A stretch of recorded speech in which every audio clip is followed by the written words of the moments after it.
event. Um, this is an exciting event tonight for us. We have a wonderful speaker that's going to be joining us shortly. And so I'm just glad that you guys are with us tonight. You could have spent time outside, considering we had probably about 5 days of rain. So I really want to thank you all for joining us tonight. So I want to begin by telling you a little bit about the Virtual Connect events. They're really designed to really connect you with our special guests. So in other words, we have Eric Williams with us tonight. So you guys are going to be able to connect with him, and you'll learn more about the major cultural institution that he represents in Washington, D.C. So with that, I want to tell you a little bit about NIA Center. And I want to first begin, even before I do that, by encouraging you to join the movement, because we are in the process of developing a world-class African-American cultural center. So you may be saying, what can I do to support the effort? I want to encourage you to consider becoming a member, or even making a contribution, or considering volunteering for some of our events. We'd love to have your participation. So you can go directly to our website that's located at www.nia, that's N-I-A, Center, CENTREGR.org. And so I want to talk a little bit about the board of directors. We have a wonderful board that is working hard and diligently to bring you some impactful events and programming. And there's some great things that are coming up. And I want to tell you guys, get excited, because there's some major events that are coming. And so we'll talk about some of those, but we won't go into too much detail tonight. But I have to acknowledge, first of all, my lovely wife, Sandra Upton, that serves on the board as secretary, Barbara Welch, who serves as our treasurer, Corey Smith, who is a board of director, along with Reginald Smith and Justin Stemple. But I also have to acknowledge Ruth Coleman, who is the founder of NIA Center, and her husband, Wayne Coleman, the facilities chair. So what is the vision in terms of what are you trying to accomplish? We want to become a world-class cultural center that will be the foremost destination, resource, and opportunity for sharing and expressing African-American culture. Now, given what has happened in our country, with the tragic death of George Floyd and many others, I believe that there has never been a better time to establish, build an African-American cultural center in Grand Rapids than right now. So what is the mission? The mission is to provide an inclusive gathering space created to inspire, build, transform, and connect all people of all ages. What are the 4 pillars? We want to inspire. When you look at that Rosa Parks sculpture sculpture downtown, it came out of an idea. Somebody was inspired to share this thought, this idea, and as a result of it, we have a beautiful sculpture that everyone can enjoy. The next thing that we want to do is we want to build. And we know that there's lots of great things happening in our community. We know that we exist within an ecosystem of people that are just doing great work in our community. So we want to continue to build on those types of things and harness that energy and power to develop this cultural center. The next thing we want to do is connect people. We want to connect people from all different races and cultural backgrounds, and everybody will be welcomed into our cultural center once it is built. And then lastly, what we want to do is we want to have all of our efforts lead toward community transformation. We want to make Grand Rapids the best city that it can possibly be. And it takes everybody working hard in order to accomplish this task. So with that, I want to talk a little bit about the 6 focus areas. We have 6 focus areas that are part of our DNA. So everything that we do is all centered around these 6 focus areas. And they include, number 1, arts and entertainment; 2, diversity and inclusion and racial equity; 3, education; 4, entrepreneurship and wealth building; 5, healthcare; as it relates to disparities in improving health outcomes, and 6, research. But guys, I've got some exciting news for you guys tonight. And I'm going to make a special announcement. And that is Sierra Hatfield, after conducting a national search around the country, has been appointed as our executive director for NIA Center. And so I want to give you guys a chance to get to know Sierra tonight. I've got several questions that I'm going to ask her. She doesn't even know what these questions are, but I felt that this would be a great way for you guys to be able to hear from her, see her, and connect a little bit. So with that, Sierra, welcome. I am real worried about what these questions are. So they're relatively easy, though.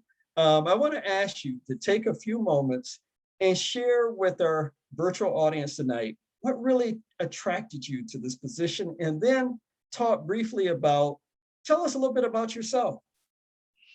All right, so I'll try to do 2 in 1.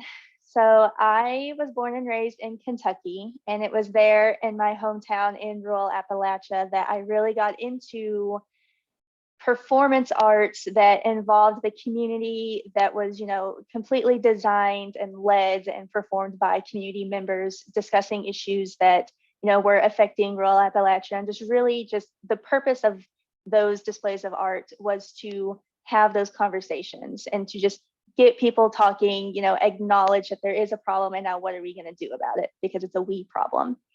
So that's something that's always stuck with me, even when I made it to Lexington, Kentucky, went to school at the University of Kentucky, and that's where I got into policy analysis. So that's the career that I'm coming to NIA Center from.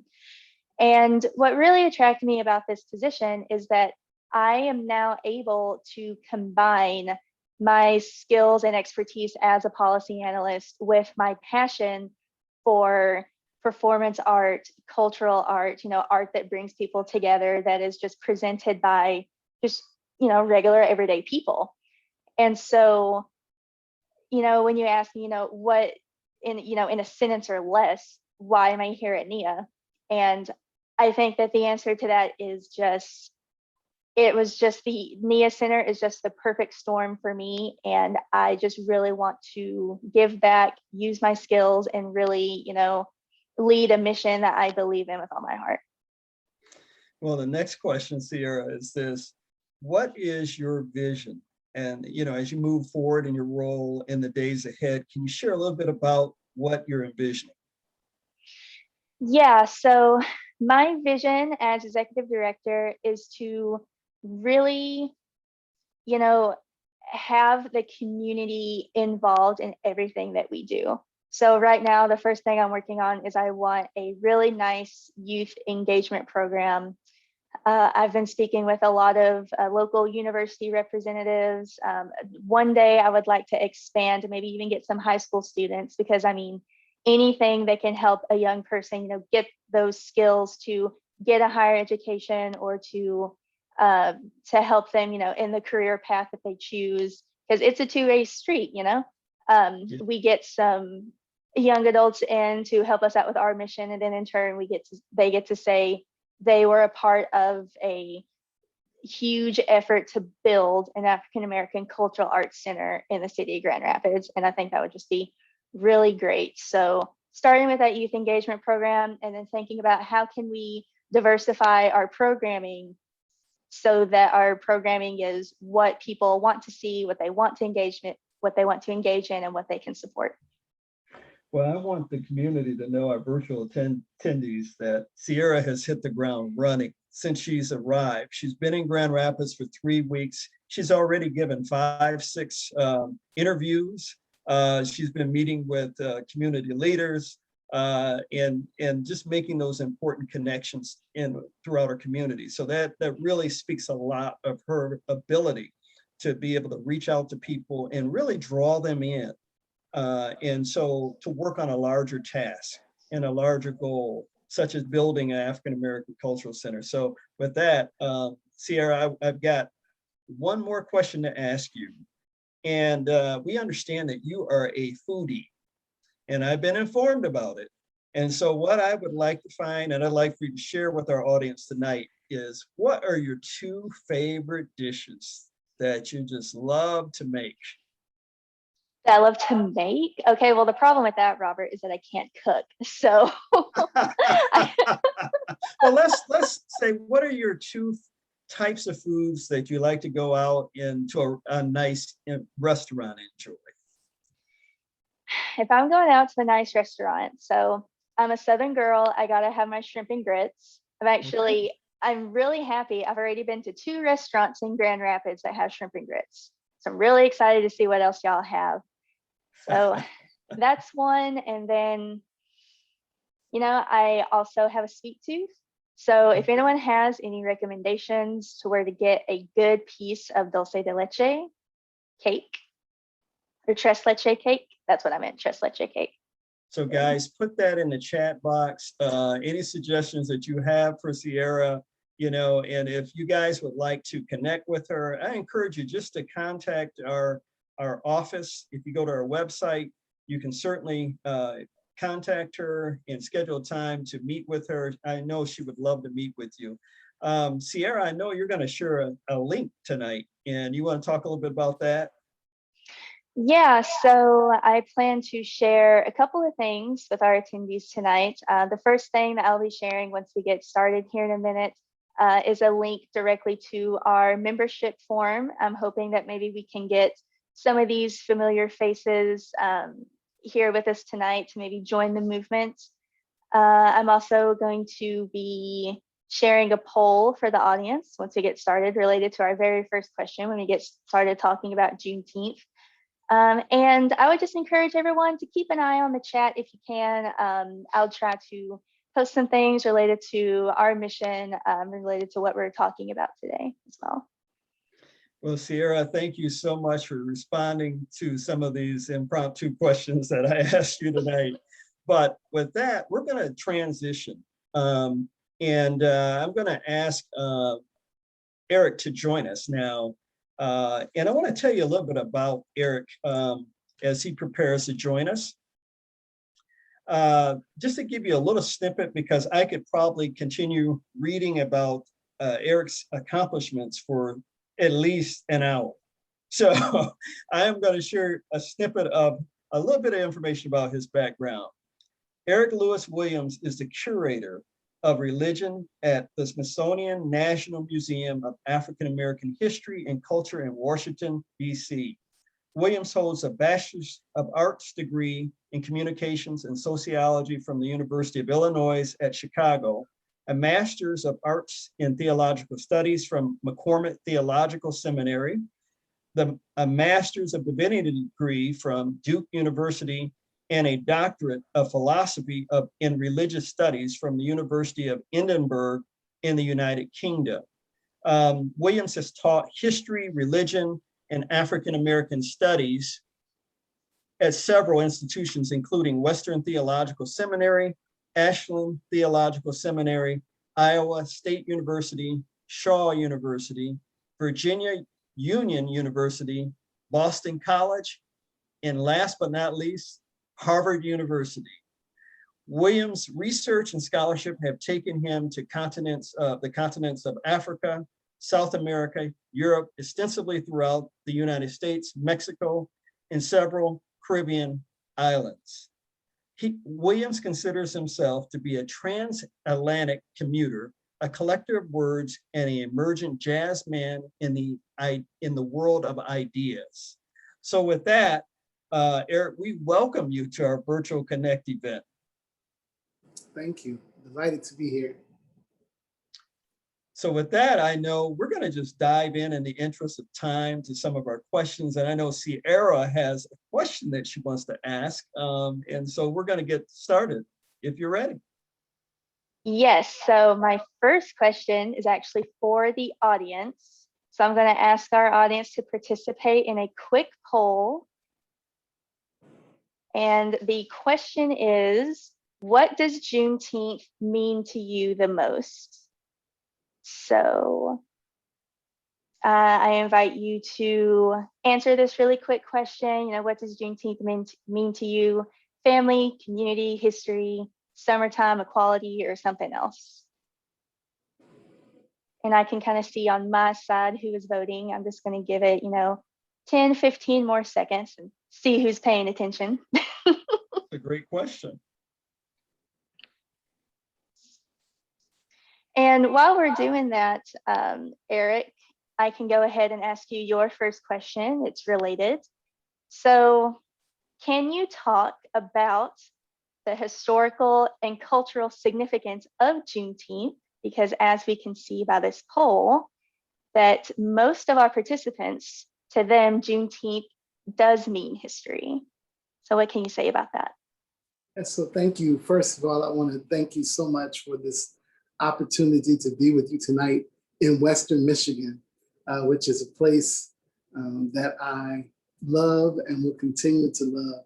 I took I accepted my first full-time teaching position in Holland, Michigan. And so Grand Rapids is a very special place. When I wanted the city feel and I wanted the city food, and I also have family there in Grand Rapids, I would always come up to Grand Rapids. So I know where you are, and I'm grateful to be here with you all today.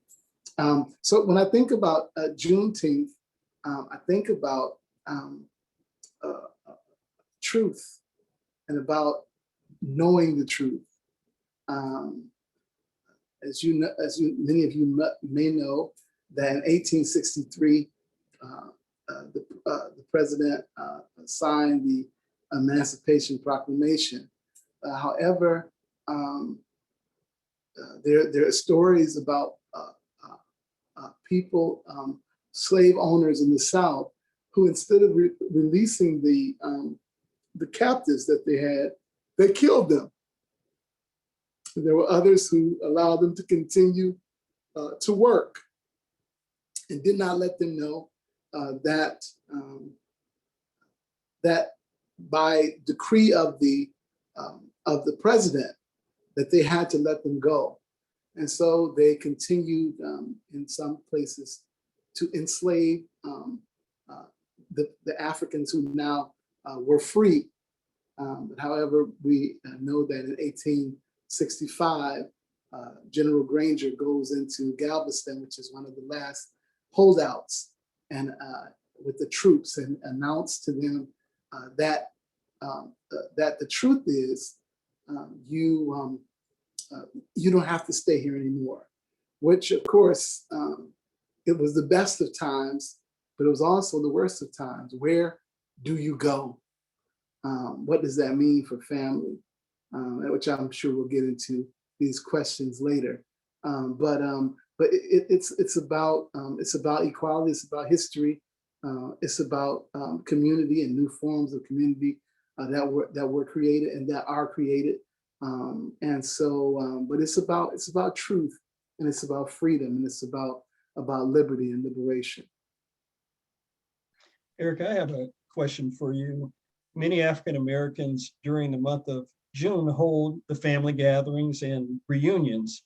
Can you talk about how important these events have been historically in providing African American elders with the opportunity to share stories and their wisdom with the younger generations? Yeah. So no, thank you for that question, which is a very important one. As some of us may have read in the history, the beginnings of the family, the Black family in this country, is a tragic beginning. In fact, there is a Harvard University sociologist by the name of Orlando Patterson, who wrote a book called Slavery and Social Death. And in his book, he talks about these two notions. One is natal alienation, and the other is social death.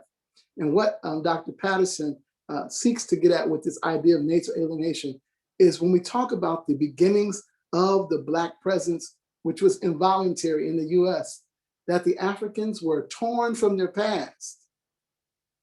So no more past, no more parents, no more grandparents, no more family system, only to be brought to the so-called New World. And I always call it the so-called New World, because it certainly wasn't new to the people who occupied the land.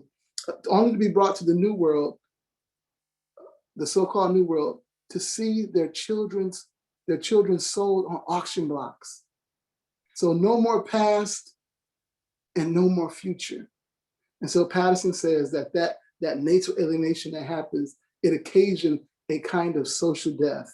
And the people found themselves very, very much alone in a world where they were trying desperately to reconstitute family.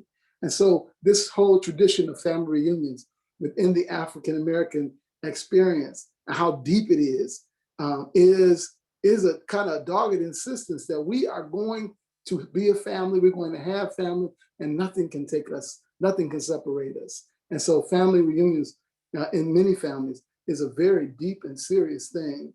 And of course, when we understand ourselves being part of a family unit, that does something for our psyche. That does something for us, and it helps us as we move about the world, knowing we have a place, we have a belonging, we have a place to belong, we have a family, we have our own group. So yeah. Thank you for that question. So you kind of mentioned some of the barriers that African Americans would face historically when it comes to sharing history and sharing stories. So can you talk a little bit about some modern day barriers about why African Americans may have, similar issues passing on that family history? Yeah, well, in fact, of course, and you alluded to it, trying to know your family history is a major challenge for African Americans, and this challenge, because of the tragic way in which we were introduced to the continent, is something that plays out even until today. I was reading today, and I even brought one because I wanted to share it with you. There was a publication in the late 1800s called the Southwestern Christian Advocate. It was a newspaper that ran. It had a column called "The Lost Friend." And after slavery ended, one of the main things that people wanted to do that were enslaved is they wanted to reconnect with their family. And so this publication allowed them to put ads in the paper. And so when I read these ads, I use them when I'm teaching in the classroom. When I read these ads, you could feel the pain and the longing. And I wonder if I can I read one of them to you? Yes, absolutely. Here's one. It says, "Dear editor, I wish to inquire about my relatives. I was born in Virginia, but I am unable to name the county. But I remember that I was 12 miles from Danville. My master was James Farrell and mistress Martha Farrell. I was sold to Farrell's brother, William Farrell, a speculator, and was brought to Mobile at the age of 10. To my recollection, father's name was Joseph, mother's Millie, brothers Anthony and sisters Maria. We belonged to James Farrell, except one sister, Julia, and I don't know who she belonged to. My name was Annie Farrell, but my owner changed it to Caroline Rose. Direct your letters," and then she provides an address. So here we have someone who, by the time she was 10, she had been owned by 2 different families. And she just, now that slavery is over, she wants desperately to reunite with her family. And so so this idea of connection, it informs your selfhood. And so you have these barriers and at our museum we have a genealogy center, which is one of the so you can actually come to our museum and you could make appointments at the museum, and you could sit down with genealogists that will help you to go back, crawl back into that space, to help you to kind of reconnect that lineage. That is just amazing. And that's something that when I get back to Washington, D.C., I really want to take a close look at that. Want to shift gears, and what you shared was so powerful, because by you virtually reading, that, it's so easy to place yourself there, try to put yourself there in that story, about what that person experienced. It's just profound. You know, it's a tragic story. But I would love to know if the person was able to reconnect with some of those family members. That's the piece that we don't know. Want to shift gears and talk about the historical significance of the museum, because you are the curator at a national cultural institution, you know, and, you know, I know curators at the local, regional, state, but at the national level, that's another whole level. And so can you really talk about the historical significance of the cultural institution that you represent that focuses in on African-American history and culture? Well, first of all, I want to say that the museum was 100 years in the making. That in 1916, there were a group of Civil War veterans, blacks who fought in the Civil War, who believed that there should be a memorial in Washington for the blacks who fought for this country that did not embrace them, did not fully embrace them. Of course, you know, they allowed them to fight, but then they had to come back to fight. And so 100 years later, on the National Mall, we have a memorial to the pain and the progress of Black people in this country that seeks to tell the unvarnished truth through an African American lens. And the museum is the most visited museum in North America. That when the world was healed before the pandemic, we saw 8,000 to 10,000 people a day. And of course, Smithsonian wide, the dwell time, which is how long visitors come and stay at the museum, Smithsonian wide, it was 2 hours. But when they built our museum, the dwell time for our museum is 6 hours. Wow. People come and they stay and they stay and they cry and then they go and see some more. And we actually have in our museum a contemplative court, which they installed in the museum because a lot of the material is very heavy, it's very, very painful. It's not uncommon to go into the contemplative court and see people weeping and trying to gather themselves so they can go out and experience more of the museum. I had one of my former professors came from the United Kingdom, and he wrote me before he came and said, I want to visit the museum. I want to visit the museum. So I set aside my whole day to be with my professor. We made it through the Slavery to Freedom Gallery, which is where you start the experience. And when we arrived to the contemplative court, he said that I appreciate your willingness to take me around the museum, but I am ill. He said, it's not a bad ill. I need to be ill, but I cannot see anything else today. I'll have to come back to the country because I cannot take anymore because of the pain that he experienced reading those stories and seeing those actual artifacts where you see children. And sometimes when I go to the museum, I like to just listen to what the questions that the children ask. But sometimes you hear a child ask their mother, Mom, what are those? Well, those are shackles.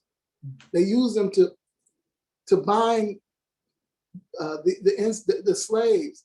So why are they so small? Oh, they were used for children. How do you explain that to a child? Yeah.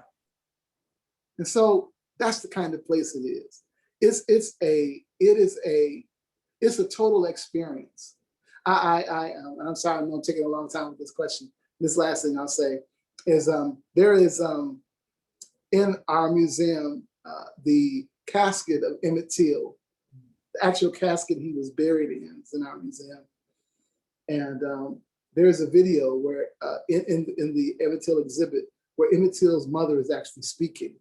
And one of the things she says is that when they send the body to his body to the Rayner Funeral Home in Chicago, she goes to identify the body, and she knew that there was trauma to his body. She says she starts at his feet, she looks at his feet, and there are very few blemishes, and she begins to scroll up his body, and she says his head was so swollen, and of course he had. She said his head, in the front of his head, and the back of his head, it appeared as though he had been struck with some form of hatchet. But Mr. Rayner asked her, he asked her, would you like us to touch the body up? And she said, no, Mr. Rayner, let the people see what I've seen. And what I like to think of the museum as is a place where the people can come to see what my people have seen and what they have experienced.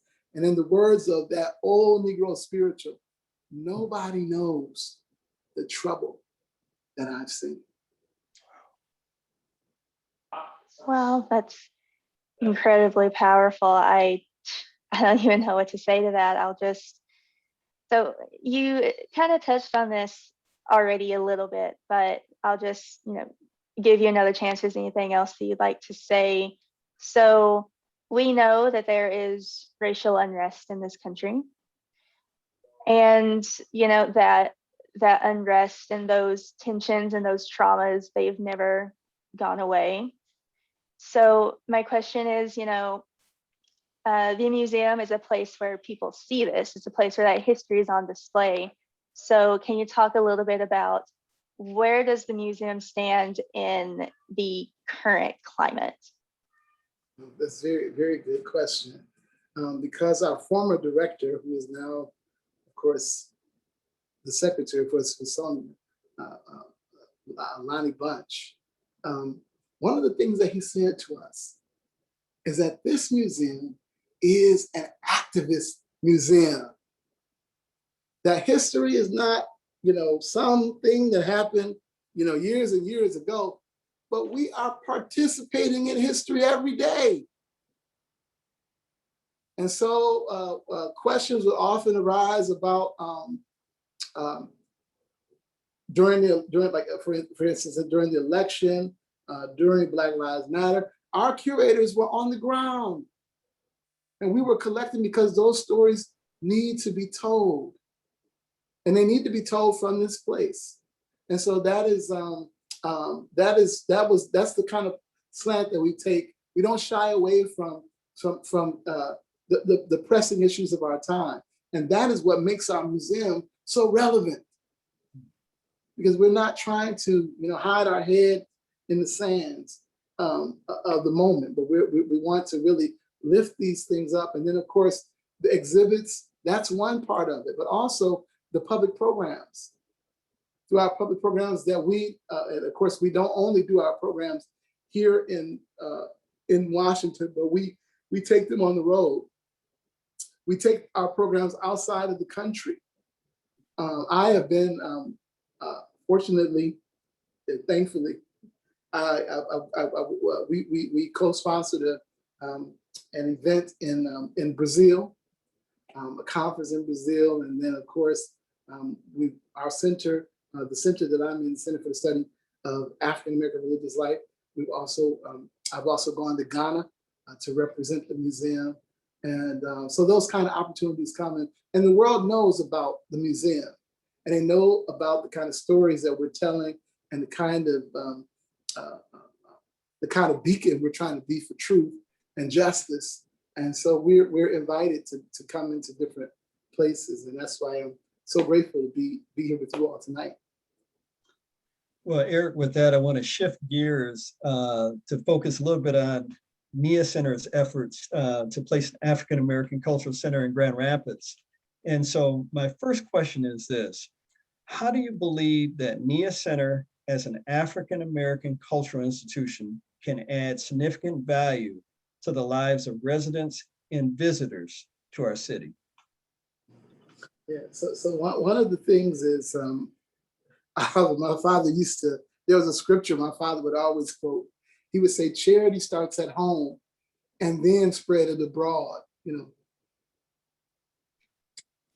telling us that we need to be engaged locally before we try to, go out and save the world. And I think that the stories from that, there are many stories that fascinate me about the Black presence in Western Michigan, in places like Covert and those places where they had the Ben Harbor, and those places where they had the berry fields, and Blacks would come from the South to work in those fields and move there and would start families. And then, of course, the traditions around Blacks who were involved in the furniture, in the construction of furniture in Western Michigan. Those are amazing stories that need to be told, and it helps us to build out the picture. And then, of course, all of the great Michiganders, is that what you call them? Yes. The great Michiganders that have gone on from Michigan and done amazing things around the world. And so I think that to excavate those stories and to lift them up and to engage with the most pressing issues of our time, I think that you will make a major contribution to the nation's history, as well as to the history of Michigan and its amazing people there. So here's my next question, going right off of that. What advice do you have to make that happen? Yeah, I think that one of the wonderful things that Smithsonian did, and I'm trying to think of the name of the program.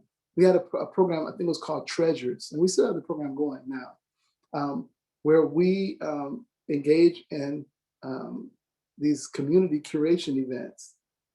And we went all around the country, and I would encourage you to think about going around the state of Michigan and to speak with people, advertise it very well in advance of coming, and allow people to sign up. They may have things that they're willing to share or images that they're willing to allow you to scan, but people might be willing to donate some very precious things to find a home for these things that they love, these things that tell very intimate stories of their family, and begin to build city by city. Someone wrote a book on editing, a dissertation called Bird by Bird. Build the museum bird by bird.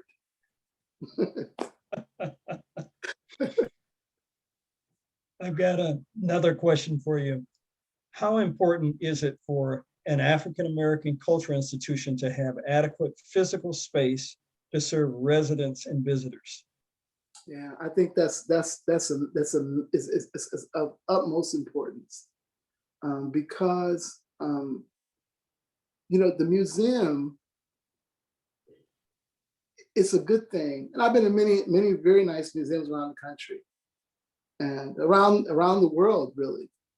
But when the museum is a place where the exhibitions happen, but also it's a place for programming, that there's a kind of currency that the museum gains within the society, when it's a place where people can come and have programs. People can come and learn about the latest new books and new ideas, and places where people could have programs, summer programs, and a place where people could be entertained. I tell people all the time that this is not just a museum, this is a cultural center.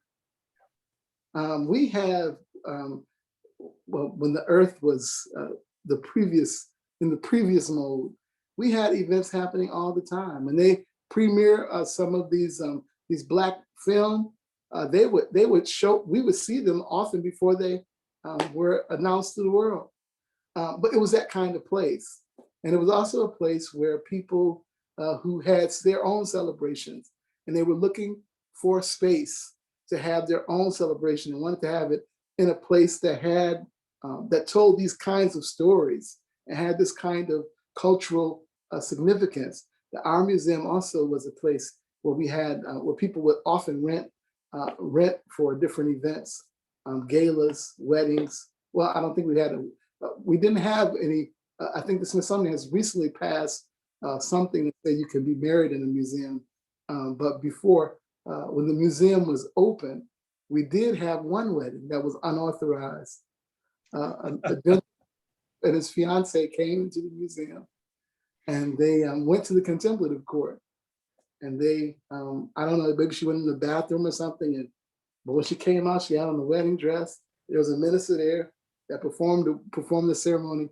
And John Franklin, he said, "Hey, what are you doing? You can't do that here." They said, "It's too late." I love it. Wow. All right. So it is very clear to me, I'm sure as it is clear to our audience, that you are incredibly passionate about the museum and about what you do. So if I may switch gears again real quick, I'd like to ask, part of our virtual Connect events is to connect the audience to you, the expert, someone who has, followed their passion and has been really successful. And so I kind of just want to ask, how did you find yourself in this position as a curator at the African American Smithsonian Museum? It's a wonderful question. It's an amazing story because I was teaching. I was at Harvard University, and I heard about,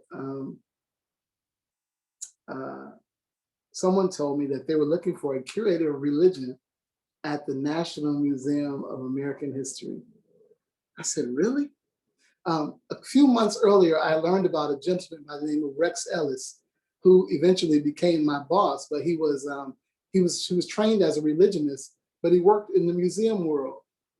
And I said, "Well, I want to meet him one day." And when I heard about the position, I immediately applied. Didn't get the job. I said, "Well, I never get that job because the person won't leave." That's an amazing position. But then I heard that they were looking for a curator of religion at the Smithsonian National Museum of African American History and Culture that had not opened. And that it worked out for me. And so I tell people I came into the museum world through the back door because I don't have a degree in art history or museum studies. I'm just very grateful to be here. But what they had is they wanted all of our curators to have PhDs in the subject areas. And so they wanted someone that could, the curator of religion, to be a scholar of religion. But then I also had the history. At Harvard, I taught in the Department of African and African American Studies. So I had taught, I was very much into history, and it just worked out for me. And it's been an amazing experience. And I've been telling all the rest of my friends with these religion degrees and PhDs in other fields, don't sleep on the museums. Do not sleep on the museums, because I'm still teaching, but I have larger classroom now.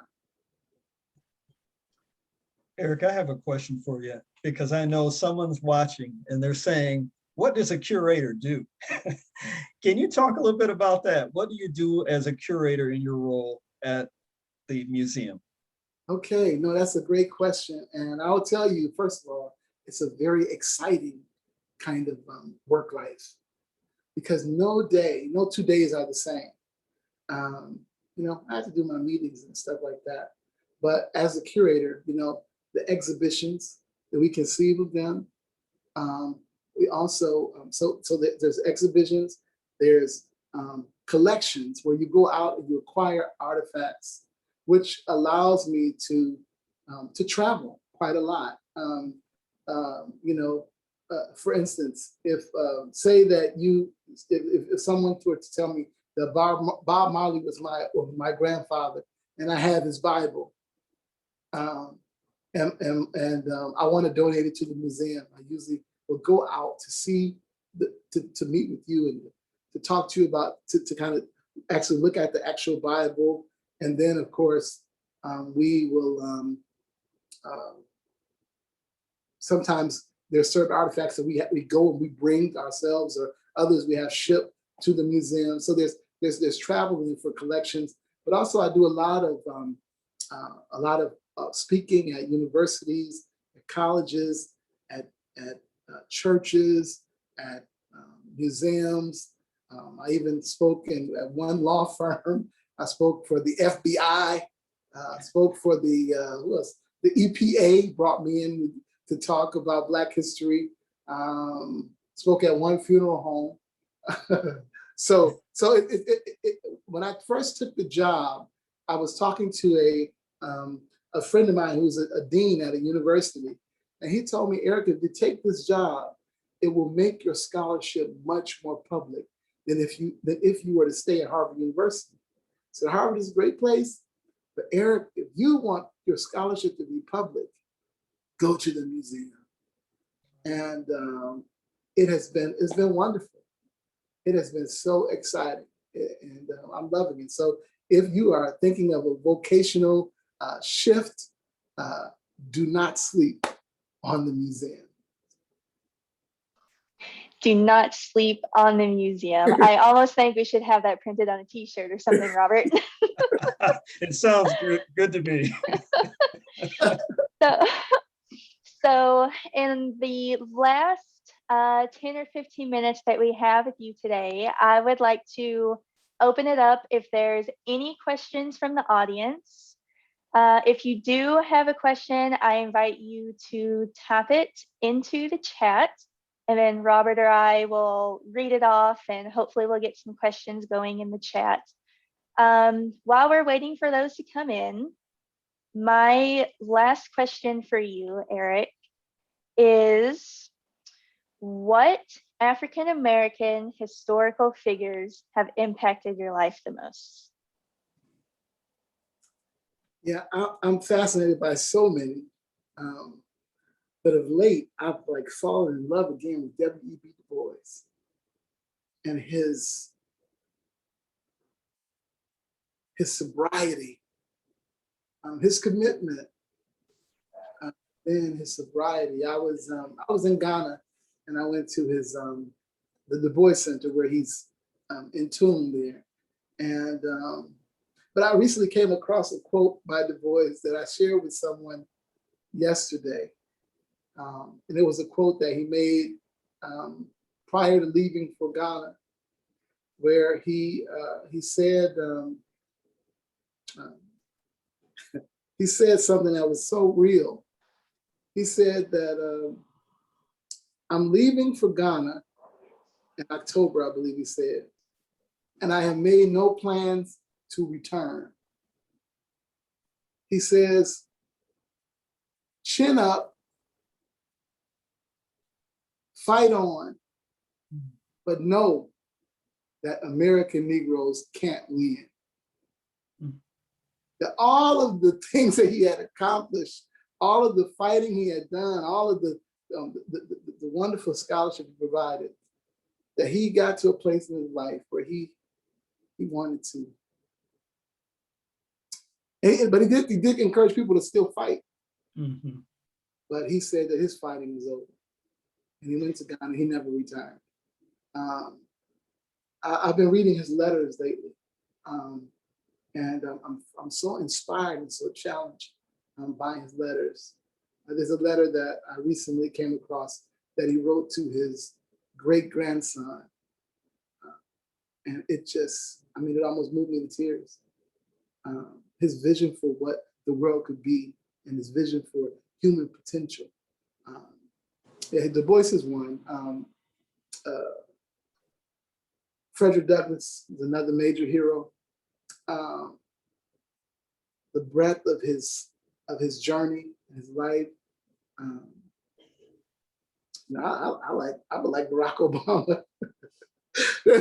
there's so many. Harriet Tubman, Sojourner Truth. I've been doing a lot of reading on her lately.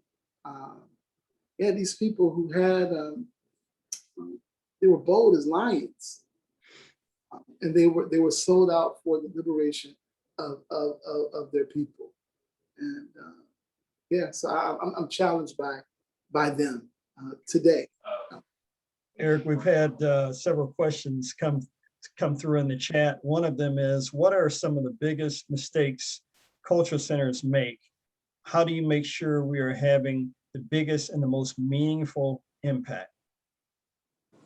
That came from Sandra.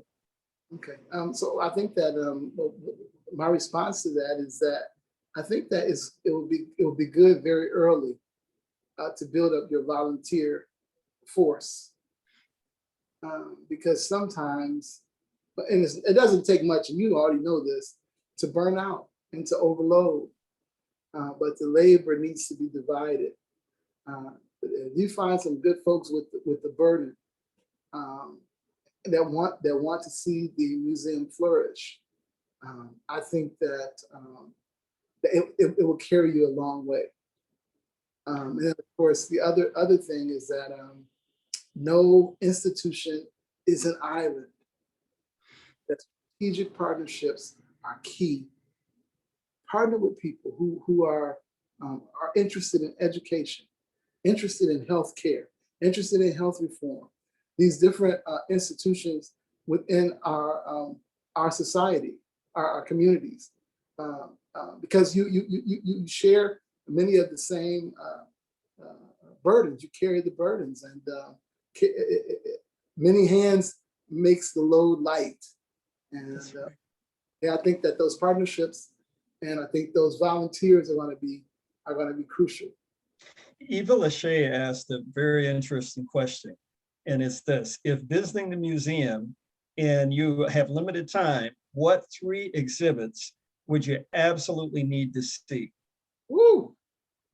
I don't know how to answer that one, but I think that for me, it's very important for me. When people come to the museum and say, where should I go first? Definitely go to the Slavery to Freedom Gallery, because that's like the foundation. I had a group that came from the White House. I think they were some kind of interns that came, and they invited me over to the Museum of the Bible to talk to them about our museum, and then they came to our museum. This was during a time when they were separating the migrant children at the border, right? And I took them, I was giving them a tour, took them to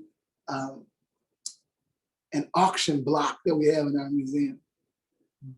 And I began to share with them, I know the media is talking about this horrible thing that's happening with the children at the border, but I want you to know that this is not new. They have been separating parents from children for a very long time. And this auction block tells us that story. And I began to talk to them about natal alienation and social death, what I shared with you at the beginning of our conversation. So I would start there. It's just so powerful. But there are other places that are very powerful, but I think that place is really powerful. You could stay there for the whole time, and then on your next trip, go to the rest of the museum. Reginald Smith asked, and this will be our last question for tonight, and I'll let Sierra wrap it all up for us. How can history challenge the polarization and misunderstanding of Black progress today? How can history challenge the polarization and misunderstanding of Black progress today? I think that we and Reginald Smith, I'm delighted to know that he's here. I know him actually, and glad. Thank you for your question. I think that we need to learn history, that we need to teach history, and that we need to show the connections, just like I did with the migrants at the border and the auction block, that we need to make the connections. And so I think that, and I was thinking about this today, there's a text that talks about how a child should lead them. And I'm beginning to wonder, when I hear what some of these adults are talking about, and these things that they're kicking against, and they're fighting against, and they're trying to obscure the truth, I think the hope of our nation, and that it will be in the children. The children are going to have to lead us, because the adults fighting against, critical race theory and fighting against truth, that we need to share this with the children, because I'm not saying that adults don't have a chance, but they have a different kind of opportunity than we have. And I think it's going to be investing in the children and telling the children the truth.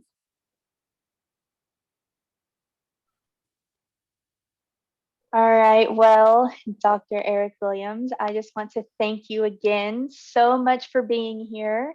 The program in itself was great. Your answers, sharing those pieces of history with us and talking about what the museum is doing to continue sharing those stories and continue with the racial healing in this country.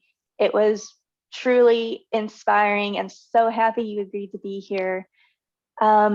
With that, we do have just a few more minutes, but that was our last question. If there's anything else you'd like to share with us as we continue on our trajectory to build a cultural arts center, if there's any parting words for our audience, the last 4 minutes are yours. Again, I want to thank you so much for this opportunity. I was really excited and really nervous about being here with you all tonight, honestly. But I'll tell you that thank you for Pastor Terrence Lachey, who made the connection. And I know Ruth Coleman and Wayne Coleman. Wayne is one of my former students, actually. And I did not see him on here tonight. I hope he's here. If not, I'm going to call him. So, but I want to say to all of you that are here, please take out memberships to the NIA Center and support its work.